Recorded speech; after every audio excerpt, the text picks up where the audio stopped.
Hello, welcome to Square Talks. నేను హర్షిత. ఈ year Padma Shri award winners list వచ్చింది. దాంట్లో ఒక వ్యక్తి గురించి మనం మాట్లాడుకుందాం. ఆవిడ పేరు మంగళ కపూర్. ఆవిడ బెనారస్ నుంచి. ఈవిడకి మ్యూజిక్ రీజన్లో అవార్డు వచ్చింది. మ్యూజిక్లో చాలా మందికి పద్మశ్రీ అవార్డు వచ్చింది. మరి స్పెషల్గా ఈవిడ గురించి ఎందుకు మాట్లాడుకుంటున్నాం అనుకుంటున్నారా? ఈవిడ యాసిడ్ అటాక్ సర్వైవర్. 12 years ఉన్నప్పుడు రాత్రి నిద్రపోతున్నప్పుడు వాళ్ళ సర్వెంట్ ఈవిడ మీదకి యాసిడ్ అటాక్ చేశారు. బిజినెస్ కాన్ఫ్లిక్ట్స్ వల్ల సర్వెంట్ని బ్రైబ్ చేసి ఇలా చేయించారు.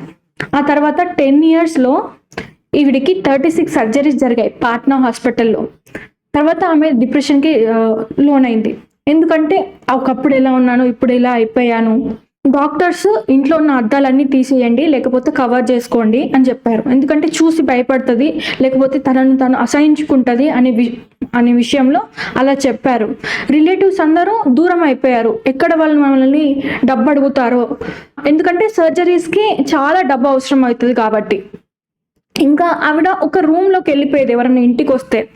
ఇలా జరుగుతుండగా ఇలా తన కూతురు ఉండకూడదు అనే విషయంలో వాళ్ళ ఫాదర్ ఏం చేశారంటే, ఏదో ఒక విషయంతోనే తను బయటికి రావాలి, తను నార్మల్ లైఫ్ లీడ్ చేయాలి, అందరితో మాట్లాడాలి.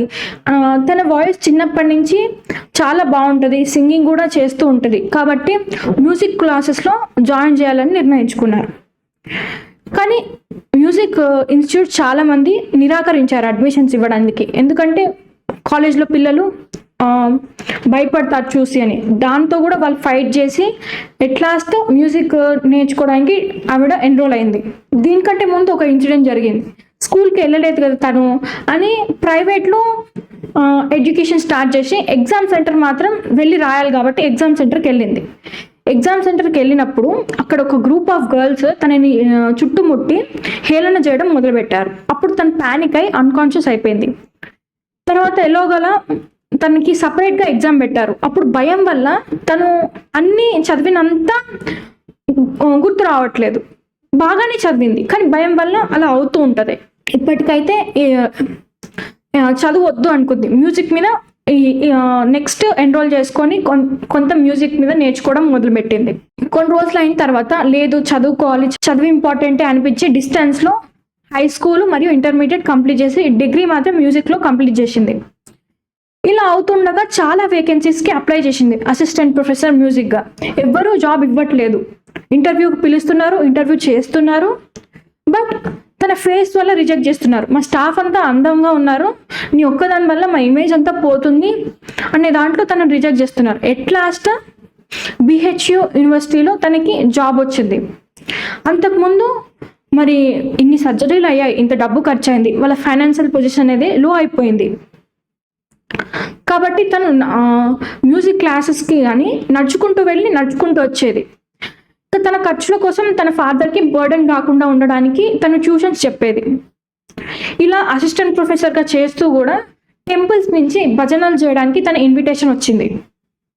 అలాగే మెల్లమెల్లగా హోమ్ ప్రోగ్రామ్స్ అంటే ఇంటికి పిలిపించి పాడుకునే వాళ్ళు, తర్వాత మెల్లమెల్లగా స్టేజ్ ప్రోగ్రామ్స్ ఇలా పెరుగుతూ వచ్చింది ఒక్కొక్క స్టెప్.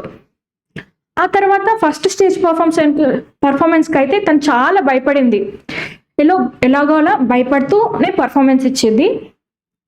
కాకపోతే తను పర్ఫార్మెన్స్ ఇచ్చిన తర్వాత ఆ ఆడిటోరియం మొత్తము చప్పట్లతో నిండిపోయింది. అంతలా నచ్చింది అందరికీ ఆమె వాయిస్. ఇలా ప్రొఫెసర్గా కంటిన్యూ చేస్తూ ఇలా మ్యూజిక్లో రికగ్నిషన్ వస్తూ ఇలా జరుగుతుండగా మరొక ఇన్సిడెంట్ జరిగింది. వాళ్ళ ఫ్రెండ్తో కలిసి ఒక మ్యూజిక్ పర్ఫార్మెన్స్ ప్రోగ్రామ్కి వెళ్ళింది. అక్కడ ఆర్గనైజర్ ఒక అతను తనని ఏం టీవీని తెచ్చారు, ఇవిడి వల్ల మా ప్రోగ్రామ్ అందమే పోయింది అనేసాడు. దాంతో ఆవిడ చాలా ఫీల్ అయింది. వాళ్ళ ఫ్రెండ్ కూడా తనతో పాటు తీసుకెళ్ళినందుకు అయ్యో నేను ఇలా తెచ్చానే, నేను తేవడం వల్లనే ఇలా అయింది అని వాళ్ళు ఒక ప్లాన్ వేశారు. ఏంటంటే తను బ్యాక్ స్టేజ్ నుంచి పాడుతుందని. అలానే ప్లాన్ ప్రకారం వాళ్ళు బ్యాక్ స్టేజ్ నుంచి పాడారు. ఆ బ్యాక్ స్టేజ్ నుంచి పాడడం వల్ల ఆడియన్స్ అందరూ లతా మంగేశ్వర్ పాడిందని మొత్తం అంతా అల్లరల్లరైంది ఆ ప్రోగ్రామ్ అంతా. ఇంకా ఆర్గనైజర్ పరిగెత్తుకుంటూ వచ్చి తన కాళ్ళు పట్టుకున్నాను. ఎందుకంటే ఇప్పుడు మీరు వెళ్ళి ఇంకో పాట పాడకపోతే అల్లరి అవుతుంది ప్రోగ్రామ్ అంతా అని. లాస్ట్కి అవి స్టేజ్ ముందుకు వెళ్ళి పాడింది. అప్పుడు ఆడియన్స్ అందరూ కూల్ అయ్యారు, ఆటోగ్రాఫ్స్ అడిగారు. ఇలా జరుగుతూ వచ్చింది.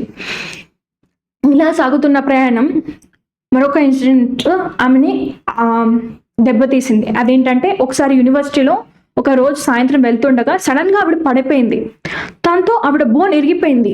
ఎందుకు ఇలా జరిగింది అని డాక్టర్స్ చూస్తే వీడికి 36 సర్జరీస్ అయినాయి కదా, ఎన్నో ఇంజెక్షన్స్, ఎన్నో రకాల ట్రీట్మెంట్లు జరిగాయి. దానివల్ల బోన్ అనేది వీక్ అయిపోయి పడ్డంతోనే అది బోన్ ఇరిగిపోయింది.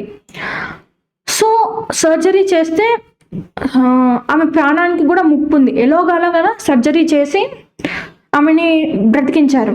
మెల్లగా ఒక వాకర్తో నడిచేది ఫస్ట్, తర్వాత ఒక స్టిక్తో, తర్వాత ఇంకొక సింగిల్ స్టిక్తో నడవడం స్టార్ట్ చేసింది.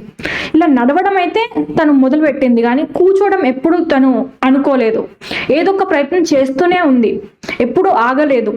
ఈ జర్నీలో మొత్తం వాళ్ళ సపోర్టర్ వచ్చేసి వాళ్ళ ఫాదర్. ఎప్పుడు తను సింగర్ అవ్వాలని అనుకోలేదు. జస్ట్ వాళ్ళ ఫాదర్ ఏమనుకున్నాడంటే తను అందరితో కలవాలి, అందరితో మెలగాలి, నార్మల్ మనిషిలాగా మళ్ళీ తన జీవనం సాగించాలి అనుకుంది. రికగ్నైజేషన్ కోసం అయితే ఇదంతా స్టార్ట్ పెట్టలేదు, కానీ మెల్లమెల్లగా తన టాలెంట్ని గుర్తించి ఈ రికగ్నైజేషన్ అనేది వచ్చింది. తనని మనం ఇన్స్పిరేషన్ తీసుకొని మనం కూడా మెల్లమెల్లగా స్టార్ట్ అవ్వాలి. వెనుక పడిపోవద్దు. దెబ్బలు అనేవి ఇప్పటికీ తగులుతున్నాయి, ఏదో ఒక స్టేజ్లో ప్రతిసారి తగులుతూనే ఉంటాయి. మనం ఒకసారి రికగ్నిషన్ రాగానే దెబ్బలు అనేవి తగలవు అని అనుకుంటాం, కానీ అది తప్పు. ఎప్పటికీ తగులుతూనే ఉంటాయి, కానీ మనం అలా దెబ్బలు తగడం వల్ల వాటికి అలవాటు పడాలి తప్ప అవి మాత్రం రావడం ఆగిపోవు. ఇలా మంగళ కపూర్ స్టోరీతో మనం ఇన్స్పైర్ అవుతాం. Thank you.